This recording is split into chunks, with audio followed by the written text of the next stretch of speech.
sociológicamente, ya no digamos periodísticamente, pero estos personajes no tienen argumentos. Mira, este señor dice que le puso al perro Borges. Qué barbaridad, ¿no? Juan Soler dice que tiene un perro, tuvo un perro que se llamaba Borges, pues eso quiere decir que no le importaba tanto la figura del señor Jorge Luis Borges, un personaje que también tenía sus bemoles, y ahí voy a caer pesado porque tantos aman a Borges, pero Borges era un facho tremendo y tenía gusto por la dictadura. No, y Sevilla tenía una gran pluma y lo que sea. A mí no me importa un bledo eso, porque me importa escribir desde el fondo de las vísceras. Eso es lo que me interesa. Y desafortunadamente, en los medios de comunicación corporativos y a veces en los medios de comunicación del Estado, están incursionando este tipo de personajes, les abren las puertas de par en par y vienen estos faranduleros y lanzan sus comicidades, sus diatribas, pero sin ningún sustento intelectual. Este personaje dice que nosotros no tenemos ninguna trascendencia. Bueno, pues si no tenemos trascendencia, siempre dicen eso para abaratar o tratar de abaratar, dicen, es que no tiene ninguna trascendencia. Entonces, ¿para qué nos responde el buey? ¿Para qué? No lo entiendo, mi querido Vicente. Y bueno, nos podemos seguir con eso, pero creo que no vale la pena. Oye, Ricardo, fíjate que vamos a cambiar de tema, si te parece, ¿no? Estoy viendo cómo la embajada, la embajada de Estados Unidos en México ha retomado una fotografía de Donald Trump con una cita de lo que dijo ayer de la presidenta Claudia Sheinbaum. He estado hablando con la presidenta de México, una mujer en realidad maravillosa, y dicen desde la embajada, la llevamos muy bien, México y Estados Unidos, las dos banderitas. Estamos forjando una sólida alianza. No lo sé, Rick, me parece falso, pero bueno, eso es. Ahora sí que queda lo de Rick. No lo sé, Rick, me parece falso. Así lo publica la embajada. Y por cierto, en noticia de último minuto, querido Ricardo Sevilla, Canadá se suma a Estados Unidos y declara terroristas a 5 cárteles mexicanos: el cártel Jalisco Nueva Generación, el cártel de Sinaloa, el cártel del Golfo, la Nueva Familia Michoacana y Cárteles Unidos. Así lo ha dado a conocer hace unos minutos el ministro de Seguridad Pública de Canadá, David McGuinty. Ricardo Sevilla. Sí, pues tenían que adherirse a lo que les dijera su papá Estados Unidos, allá en el gobierno canadiense, pero bueno, dejemos eso en punto y aparte para darle la puntilla. Yo de entrada estoy muy contento, Vicente, muy contento porque apenas estamos a 20 de febrero. O sea, todavía no alcanzamos el segundo mes de 2025, todavía no lo cumplimentamos y ya hay enormes resultados para esta dictadura de la que hablan en la derecha. La presidenta Claudia Sheinbaum anunció hace unos días, ¿se acuerda usted?, que Amazon iba a invertir $5,000 millones en México, que Nestlé invertiría $1,000 millones en nuestro país, que Santander, ahí donde le dieron su patada a Enrique Krause, porque trabajaba ahí también, es un secreto a voces, bueno, que ellos van a invertir $2,000 millones. Y no conforme con eso, hoy Netflix anuncia que esa empresa invertirá $1,000 millones en México, y ahí sí tiembla, va a temblar Televisa, ya está temblando como gelatina, Salinas Pliego, el usurero, pero bueno, aún así los imbéciles descerebrados dicen que México está yéndose a la ruina porque es un país de dictadura, que es el comunismo y toda esa tontería. Bueno, pues Donald Trump, para entrarle a este otro tema, ayer reconoce el arduo trabajo que está realizando la presidenta de México. Puede ser una de las muchas mentiras de Donald Trump, del presidente de Estados Unidos, pero queda ahí, no en la anécdota, sino en un hecho histórico, porque describe la conversación que sostuvo con la presidenta Sheinbaum como muy interesante y como muy importante. Esto tiene varias cosas que se pueden y se deben analizar. Mira, dice que la presidenta mexicana es una mujer maravillosa, lo dice con todas sus letras. Fíjese que estas no son, desde mi punto de vista, palabras huecas ni vacías. Pueden ser las palabras de un personaje voluble, de un personaje recalcitrante, pero es un reconocimiento y es un reconocimiento público donde describe el presidente estadounidense que tiene, nos guste o no, un poder muy grande en todo el mundo, describe a una presidenta, la primera presidenta en la historia, no solamente de México, sino de Norteamérica, como una mujer maravillosa y una plática que le hizo ver los valores que tiene el pueblo de México y el problema de la drogadicción que ellos enfrentan allá en Estados Unidos. Pero evidentemente la derecha mexicana, los comentócratas, los faranduleros, no salen a reconocerlo, no lo quieren reconocer. Al contrario, en todo momento salen y tratan de restarle importancia al papel de la presidenta de México. ¿Y eso a qué se debe?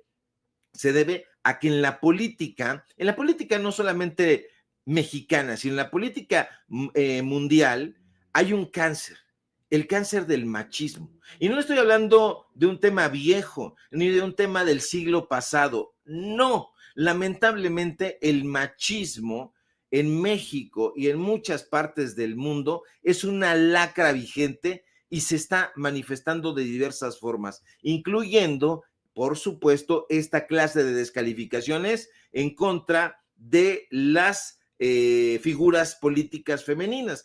Claudia Sheinbaum y un montón de políticas mexicanas. Se trata, por cierto, de violencia política de género, violencia que afecta a las mujeres y que también desalienta, hay que decirlo, a las que pretenden incursionar en la vida política. ¿Por qué estoy hablando de esto? Porque justamente los medios de comunicación de la derecha están atizando esto, tratan de atizar la flama del descrédito en contra de la presidenta de México.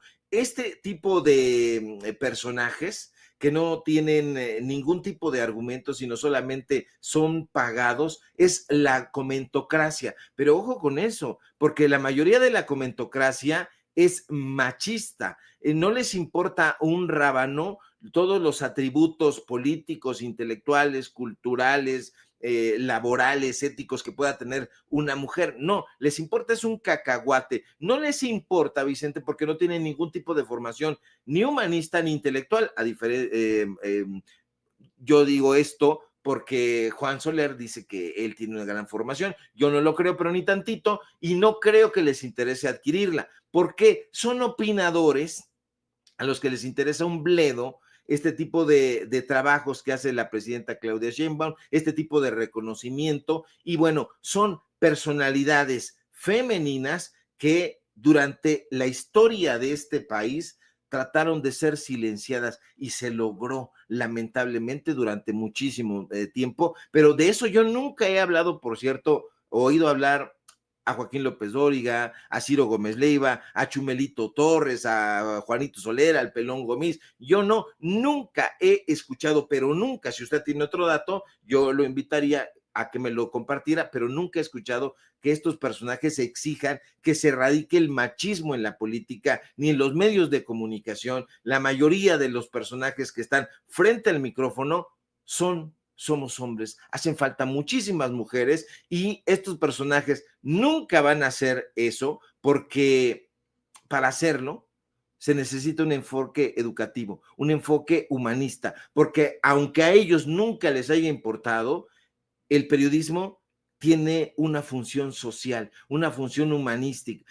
Ellos dicen, el periodismo tiene una función informativa. Sí, pero tiene en esencia una función social y una función, si me permite usted decirlo, también educativa. Pero si estos personajes no son periodistas y no son más que mentirosos de pacotilla que alquilan su pluma al mejor postor, pues no podemos esperar absolutamente nada de ellos. Francamente, en los medios de comunicación, tanto en los privados como en los medios de comunicación del Estado, híjole, nunca hemos tenido a los periodistas que merecemos, no tenemos a los comunicadores que necesitamos. Y eso, carajo, tiene que cambiar y tiene que cambiar desde esta clase de medios de comunicación, desde esta clase de trincheras libres, independientes. ¿Por qué? Porque es aquí, Vicente, donde se está luchando auténticamente por un cambio, se está auténticamente luchando por una transformación. No importa si caemos mal, si caemos pesados, si nos critican, se tiene que decir esto a voz en cuello.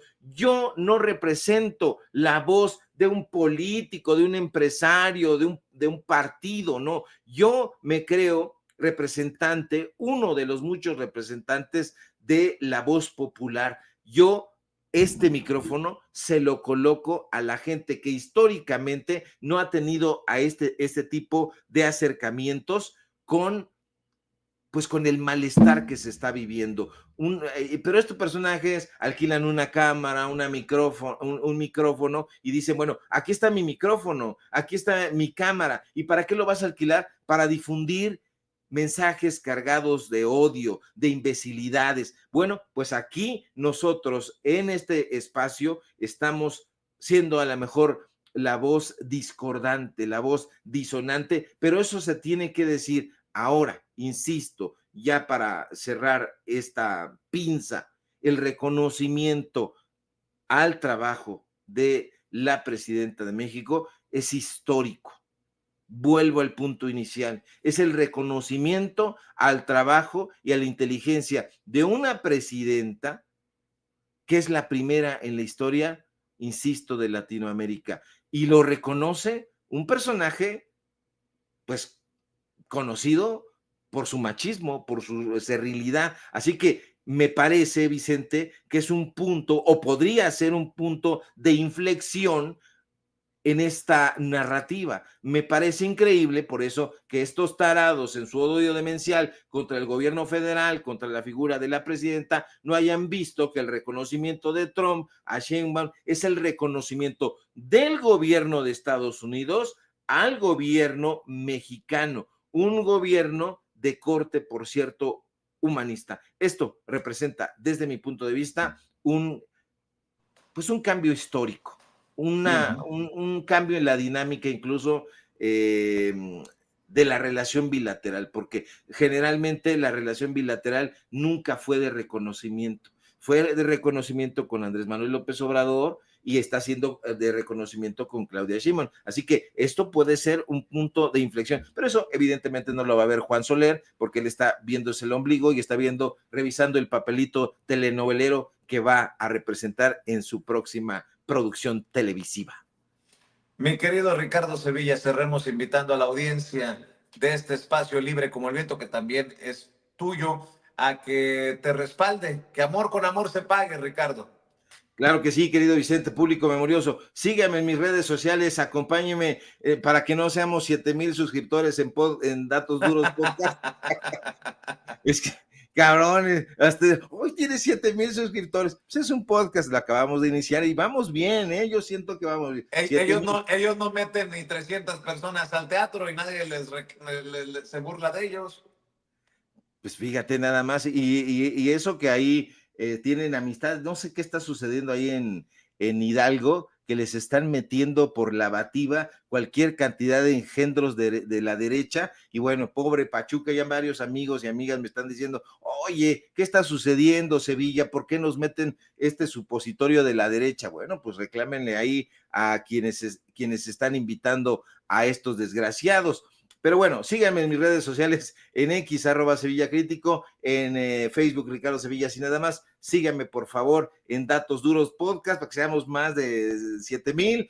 Síganme en Paralelo 24, en donde sea que usted me encuentre, ya sabe, ahí me va a encontrar. El que me busca me va a encontrar, y ahorita no había visto eso. Ahorita el Pelón Gomis va a conocer el hijo de la... Le voy a responder. Te mando un fuerte abrazo, mi querido Vicente, y por eso no me invitan porque yo no me ando con cuentos. Te mando un fuerte abrazo y seguimos pendientes a la información. Claro que sí, te mando un abrazo, el maestro Ricardo Sevilla, hablando con nosotros sin censura, y le salieron, sí, mire, 3 pelos de coraje por Juan Soler. y como 10 por culpa del pelón Gomis. Estás muy entusiasmado con mis pelos. ¿Qué pasa? Un abrazo, Ricardo. Cuídate mucho, el maestro Ricardo Sevilla, hablando con nosotros sin censura y para